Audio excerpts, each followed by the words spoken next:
our first 2 years there, and then I've got another one in high school and another one in middle school. So we have a lot of estrogen in our house.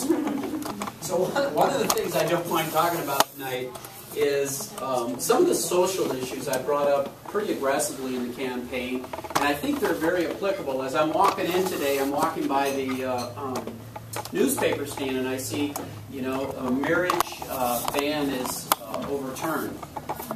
And so marriage and family and things like this are a really, really big deal to me and to our nation.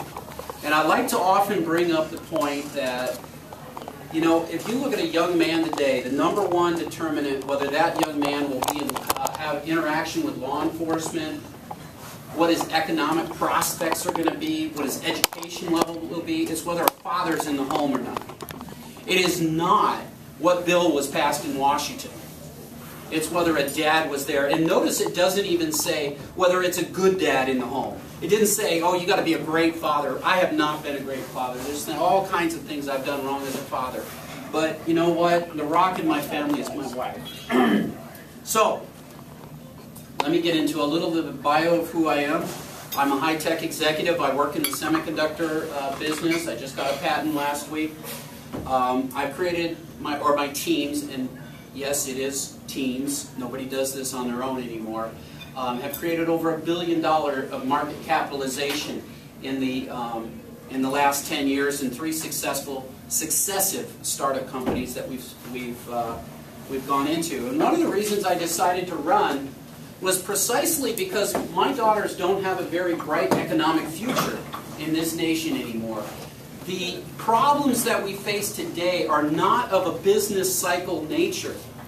We have structural problems in America today, and they need to be dealt with on a structural level.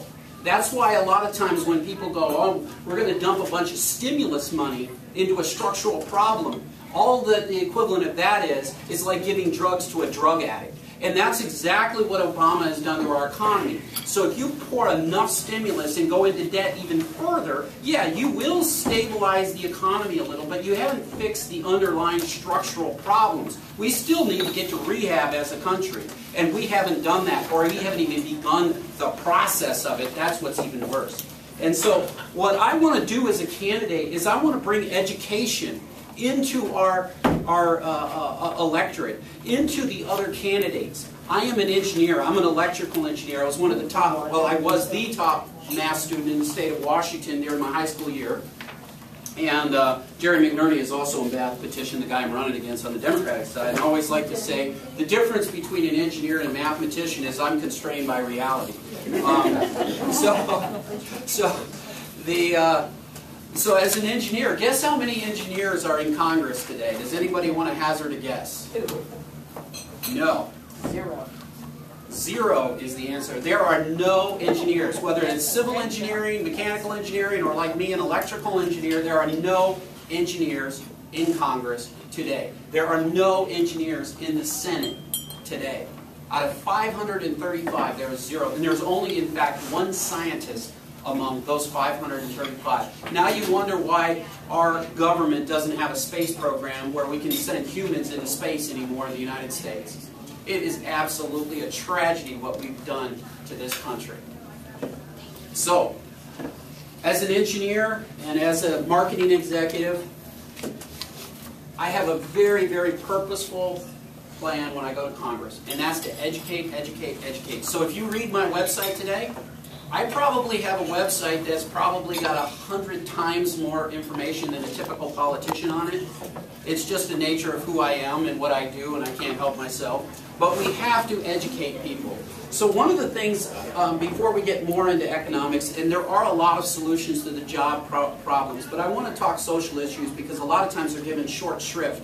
And I think they're very applicable right now, this week, because of what you've seen in California with the gay marriage things that have been going on, and also what you saw, the attack on the churches in trying to make sure that the churches toe the line in terms of violating their own faith-based beliefs and have to conform their beliefs to what the government says, which is just an absolute travesty. It's an absolute violation of our liberty. But this government doesn't seem to understand what liberty is.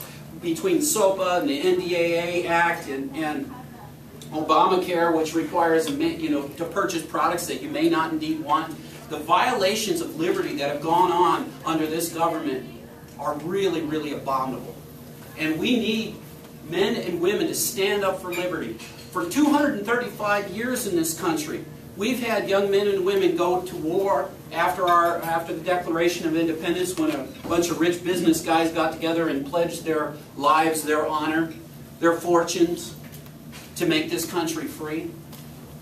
We've had 235 years of young men and women who have taken up arms for this country to secure that liberty. And then to sit there and say, we as a generation of people are going to gradually give our liberty up, little by little by little, to an ever-increasing intrusion of government in our lives. This is so wrong. And so we need men and women to, once again, nobody's asking me to give up my life, but maybe a little bit of my honor and certainly my fortune, to go up there and make a difference. So that's what I intend to do. And let me talk a little bit about marriage, because I think one of the problems with liberalism is this. They change the grounds, the wording on which you do battle. See, when they said a marriage ban was overturned, no it wasn't. There was no marriage ban overturned. Because frankly, what is marriage? And when we talk about that, a marriage is a covenant. It is a contract between two loving people that has the possibility to result in something called children. Okay? And that covenant contract that is put in place is put in place there because a government, a society, your friends, your relatives, your parents, before you engage in acts that could result in children, they want a societal contract put in place. That contract comes with responsibilities. You never hear people who push for gay marriage and all these other things. You never hear them talk about what are the responsibilities of marriage. It's all me, I, what are my rights? Well, I've been married for 21 years, and trust me, it's not about your rights. It's about responsibilities. I have the responsibility to be faithful. That's so my kids have a father. So they have a mother. It's the rights of a child to have a female's view of the world. It's the rights of a child to have a male's view of the world when they're being raised. That is the essence of what it's about. It's inheritance rights. That's why even when you're up in the grandparents, when you see grandparents get married, it's still, once again, it's about the connectivity of the generations, inheritance rights, and all these kinds of things go by it. That's why when you get married, they'd say the marriage is not consummated until a particular act has occurred. That act can't even occur. They don't have the right plumbing for it to happen within a gay context. You don't talk about inheritance rights within a gay context. You don't talk about, I mean, I've got 4 daughters, for crying out loud, that have gone from girls to women. You don't want 2 men talking to young girls about their change in life. You want a female's view of that. I don't even know what my girls are saying half the time. I don't understand them entirely. Sometimes they cry. I don't know why. Because I'm a dad. I have a different view. I have a protector role. I have a particular role in their lives to show them what a man is supposed to be like. There is no accident that if we have broken down heterosexual marriage, it's no accident that now just a study that just came out said 1/4 of all American women are now abused. You know what's partly to be responsible for that? Part of the responsibility for that lies at the heart of the breakdown of the heterosexual marriage, and that so many single moms are raising young men. These young men, they come up and like any teenagers, they rebel against authority. 50% of some communities are like this. 70% of some communities are like this. They rebel against the authority. Who's the authority in their life? It's a woman. And so they fight with the one woman in their life who has authority over them. Then they go out and they date. And they take those same negative feelings right into relationships. And this is in the University of Pennsylvania. I'm not just talking from John. These are studies that are out there that are frightening to read. And we think we're going to build a great economic society on this kind of problem. And we say so fast and loose with these old rules. Not Christian rules. Long before Christ ever walked on the earth, there was marriage. Long before Moses wrote anything in the Old Testament, there was marriage. This is not a Christian. These are old principles from the beginning of time that we're talking about. And if we think we're so smart that we can throw these things overboard and ignore the great consequences, then our society is in trouble. And that is exactly what we're facing today. So one thing I would encourage everybody to do is walk through, especially the younger people here, walk through what marriage really is. Why are the vows said? Why are there witnesses there? What do the vows mean? And if you really start to think about that, you'll understand how marriage is a part of the fabric of society. It's what binds us together. It's what guarantees that a child is not going to be left abandoned. That some shyster, if the parents happen to die, are not going to be left alone. That kid will still have their inheritance rights. All these kinds of things are finely woven into our society. And for us just to come by with a meat axe to these fundamental things, I just think is a real tragedy in our society. So let's continue. I'm going to get back on the economic stuff unless anybody's got a question on that. It's just, it bothers me this week that's what's going on. And I just have to tell you from my heart that that's what I think. Now, back to economics. Every child born today is $48,000 in debt. From the moment they exit the mother's womb, $48,000. Under Obama, that's almost gone up 25–30% in 4 years. It's just a phenomenal amount of debt. And if anybody thinks that's going away or not going to impact us in a hugely negative way, they're dreaming. Within this county now, there's 15.7% unemployment right now as we sit here. It's just in 15.7, and that's not the high number. That is the low number. That doesn't count all the people that have got depressed and stopped looking. Those numbers are about 25% or higher. And so what can we do? Well, some of the things in my business and the business that affects everybody is this. There are answers. One thing California does terrible is deal with our energy. For every cent per kilowatt hour higher that we pay in our electric bills, that's 25,000 jobs. If our electricity rates were simply no higher than Colorado or Washington or some of the other states that surround us, not Nevada and Arizona for a reason I'll tell you in just a minute, we would have more than 200,000 jobs created in California simply by taking care of our energy problems on an equivalent level than other states do. We import 1/3 of our electricity directly over transmission lines. In fact, we import so much electricity, we actually increase the rates in Nevada and Arizona as they sell their power basically to California and then ding their own people to compensate for it. It's a phenomenal waste. Now, to make matters even worse, we get another 1/3 of our electricity from natural gas. Where do we get our natural gas? Well, we import that as well. So 2/3 of every electron coming out of a socket is imported from out of state. 200,000 jobs we don't. And we cannot build. So you think, well, green energy. Well, I'm an electrical engineer. I actually can tell you exactly how a solar panel works, down to the band gap theories and recombination and holes and electrons and the whole bit. I could even tell you the difference between a SunPower solar panel and a regular solar panel, let's say from Sanyo or some other company. I can tell you exactly where polysilicon is made in the world. The answer is China. Okay? I can even tell you how much a ton it costs. It costs $47,000 a ton. Okay? So I know a tremendous amount about solar power. Okay? Solar power costs roughly 35 cents per kilowatt hour to produce. Okay? It is not economically viable today. okay, unless you're going to heavily, heavily subsidize it. You're actually going to lose jobs. The more people push solar power into our economy, the more jobs that will be lost, okay? Because instead of people writing a check to their local restaurants and stores and other places, they're going to be writing a check to an electric company who overpaid for the electricity.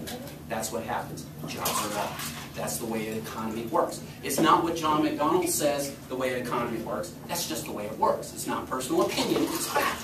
And we have to, one of the things I really want to introduce in my candidacy is have people deal with facts and not just wishful thinking and unicorns and environmental rainbows and all the other kinds of things that people wish were true versus what is true. As an engineer, I can't sell products unless I design them properly within the laws of physics and then sell them. Like my company in 2012 will ship nearly 300 million products. Back in 2007, the product lines that do that were 0. I did that, and my teams did that, from designing products that are well within the physical realities. Unfortunately, liberalism too often deals with fairy tales. And so let's talk about more of them. One of the big problems we have is environmentalism. Environmental movement has moved well beyond, clean air, clean water, and these types of things that we all care about, and species preservation. It's now big business. And that is what really, really bothers me. Anybody who's an environmentalist today, you have to understand the Sierra Club, these guys have lawyers. They have office staff. They must have issues. They could not survive without issues. In fact, if you do a $1 billion project anywhere in California, they will come after you. They don't make any money by saying, wow, you had a really good environmental plan, I think I'll just lay off of you. They wouldn't make any money. They have to object. They have to be involved in the process. They have to write into law their need. They have $1 billion budgets they need to satisfy. That's what they're doing today. And we have to understand that. And this is a massive, massive burden on our companies. So, for example, in the semiconductor business, if I wanted to put in a semiconductor fab into the state of California and create hundreds of jobs, I can't do it. Because the permitting process is so long that my fab, the factory, because technology changes, is obsolete by the time I build it. Therefore, it must be built in the Hsinchu Science Park in Taipei, Taiwan, and that's where it's being built. And then all the chemicals that go along with that are built there, and then the chemical engineers who go along with that are built there, and there go all the jobs. And that's exactly what's going on. So, what do we do about that? One thing we really need to do is we have to speed up the permitting process. We have to make the permitting process secure so that right today, there's no guarantee that I, as a businessman, if I want to put in a facility, there's no guarantee that I'll even get the permit. By the time the neighborhoods all find out and all the environmentalists come in and you start getting sued, it's far better for me not to even bother and go to some place that actually says, hey, we'd love to have you here. And so businesses go where they're loved. They're not loved in the state of California. Even with the economic devastation we've incurred today, I guarantee you if I put in a factory in the state of California, I would still be sued, I would still be aggressively pursued, and that's what we all know. And that's why instead of the Silicon Valley doing what is completely natural, to come out into the southern part of this district, come out to Lathrop, come out to Mountain House, come out to Manteca, come out to southern Stockton, and put design centers all here that are only 1 hour from one of the most high-tech areas of the world, they're not doing it. Even though it's simple, it's cheap, there's no reason not to. The reason that they don't is because of environmental regulation, permitting processes, and these types of issues. They're just fed up with it. They don't want anything to do with the state of California. Now let's talk about one more issue, capital gains. One of the things that's really disturbed me about this whole presidential election has been has been how the rich have been attacked. And in time, am I doing okay on time? You're fine. What? Okay. So one of the things that's bothered me is how the rich are attacked. Well, the primary way that we fund high technology companies in this country today is with rich investor money. And That's what it is. It's not poor investor money. People aren't, you know, that's just the reality of life. Once again, I deal in facts, not fantasies. And so rich people put their money together, and you know what? They have a huge possibility of losing money when they invest in technology companies. For every Facebook and Google and all these companies, you think, wow, they're making so much money. You know, there's a whole bunch of them you never hear about that go belly up and don't have, and you know what? When an investor loses everything, they lost everything, unless you're from Detroit and you get bailed out. But that's a different issue. But for most investors, they lose everything. And so what do we do? To encourage that investment, we generally try to get a lower tax rate so we can get investment in those high-risk areas. Because you know where most of the job growth in the company, in this country comes from? It comes from young companies. Okay? That's where it comes from. If you want to have job growth, you don't go give benefits to Boeing. You don't go benefits to GM. Boeing's net employment has dropped, even while their sales have gone up, because big companies have a way of wringing out efficiency out of their current workforce. Young companies don't have that luxury. They have to add staff as they grow up. Okay? And so most of the job growth you see is in young companies. So you want to have a low unemployment rate. You have a low capital gains tax rate, which is the primary way that investors invest for capital gains. And if you have a low rate there, you'll have more investment in young companies. You'll have a lower job creation rate. Okay? You'll have a higher job creation rate. I hope that makes sense. The next thing is, we had a law that was passed 10 years ago. And there's a lot of people that say, be bipartisan, okay? Do you realize that some of the worst legislation that's come out of Congress is bipartisan legislation? Where Republicans have gone right along with Democrats, and they all voted in huge numbers and went together and created some of the worst legislation out there. Okay? Sarbanes-Oxley is a prime example of really, really terrible legislation. Now, if you read the legislation, it sounds really, really good. Every single clause in there, if you read it and say, is this good? Is this good? Is this good? Is it? Boy, everything is thumbs up. Remember, your liberty, your taxation, and these kind of things, the people who scare me the most are the nicest people. Some old codger over there who's grumpy doesn't scare me. It's the person that comes in here, I want to help you, and I'm from the government. That person is the kind of person that scares me. The person who is too smooth and too pleasant and too nice and just wants to come in and just help. Those are the people that I worry about the most. And in Sarbanes-Oxley, that's exactly what happened. They came in here and said, we're going to regulate this industry. We're going to make sure all the finances are right. And so what they did is they put a $1.5 million per year burden on young companies. So if you're a $50 million company and you want to go public, you're going to get hit with a $2.5 million bill as you go public, and then a $1.5 million bill thereafter. Therefore, you don't want to go public. Therefore, you don't get cash into your company. You can't grow as fast. 2 million jobs have been lost in America over the last 10 years in the high technology industry due to Sarbanes-Oxley. Now, last point, and then I'll close. In Hong Kong, the capital gains tax rate is 0. In China, it's 10%. In California, based upon the State of the Union speech, what Obama just threatened, a 30% tax rate. California's capital gains is 9.3 above that. So in California, we're looking at 39.3% capital gains tax on our investors versus 10% in China or 0%. Now here's what's going on in the tech sector. I'm just going to tell it to you straight. A lot of people say, oh, what about immigration and visa problems and all these kind of things? I say, that's not the problem at all, guys. That is not even a problem. You know what the problem is today? Venture capital companies on Sand Hill Road, okay, are taking their money, investing it in China and in Hong Kong, and they're hiring American trained engineers to move over there to run those companies. We are outsourcing our technology mind, okay? That's what's going on. They said, who cares about the H-1B visa issues? That's not even an issue anymore because I'm just going to start the company over there. And that's exactly what's going on. And you know what? The impact of this is going to be felt in 5 years from now. Whether I'm elected or not, just remember what I just said right there. Just remember that comment. And when you don't see the next Facebook, and the next Facebook happens to be based in Hong Kong, mark my words, It's not going to be Facebook or whatever, or LinkedIn. It's going to be some other company.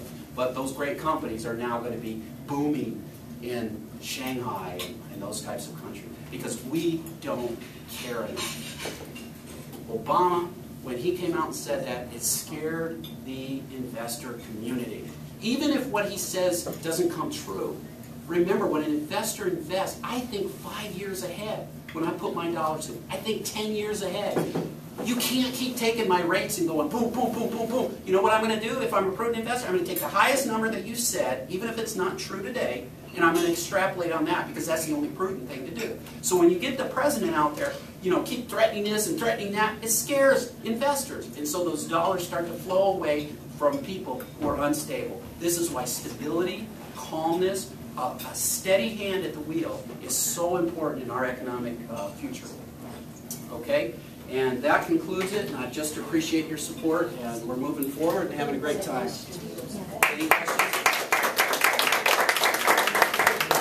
How about some questions? Yeah. The energy. Yes. You said about the problem of California, but do you have a solution? Yes. They're actually, one of the funniest reports that I've read is called California 2050, like the view to the future. Google it. I know I'm butchering the title, but anyway. And it was actually put together by guys at Stanford, Lawrence Livermore, University of Berkeley, and Cal Berkeley. Beautiful, beautiful report. And the thing I loved about it, it was scientists that actually got a spreadsheet open and started to have to go, okay, this is the population of California. This is how much energy we're going to need. And this is, okay, what do I got to do about it? It was one of the most beautiful documents. They said you got to build 30 new plants. You got to build about 30 new natural gas plants. And then, of course, then they did the homage to the environmental stuff and said throw in a bunch of solar power. But it was even funny on their biofuels. Because what people don't understand today is California actually has an infrastructure for biofuel. It's just so expensive, nobody uses it. 90% of our biofuel infrastructure today in California sits idle. And here you have people up at the top of our government here going, we got to push this direction, we got to do it, we got to do it. You're not even using the installed infrastructure today because it's too expensive, and they're trying to push everybody to it. And in the closest Whiskey Tango Foxtrot moment you'd ever want to believe, they write in the report, I don't know why this is. What are we doing here? You know, and it was just really funny on the out of the report. But anyway, I highly recommend that report. Not because I agree with anything of it, but it was the closest thing that I think a conservative and a liberal could come together in and actually agree with something in there and push it forward. It's actually quite an interesting plan. Sorry. Any other questions? Yeah, I have one. John, let's assume that you're sitting in Washington, and legislation, of course, is parading across your desk like mad. What three things would you consider to be how you would evaluate any particular legislation that is crossing your desk? That's a really good question. One is, what does it do to the size of government? I believe the size of government and liberty are inversely proportional to one another. So does it cut the size of government? That is a huge deal. I'm going to be for most things that shrink it. Okay. Then the next thing is, I'm a big, big, big liberty advocate.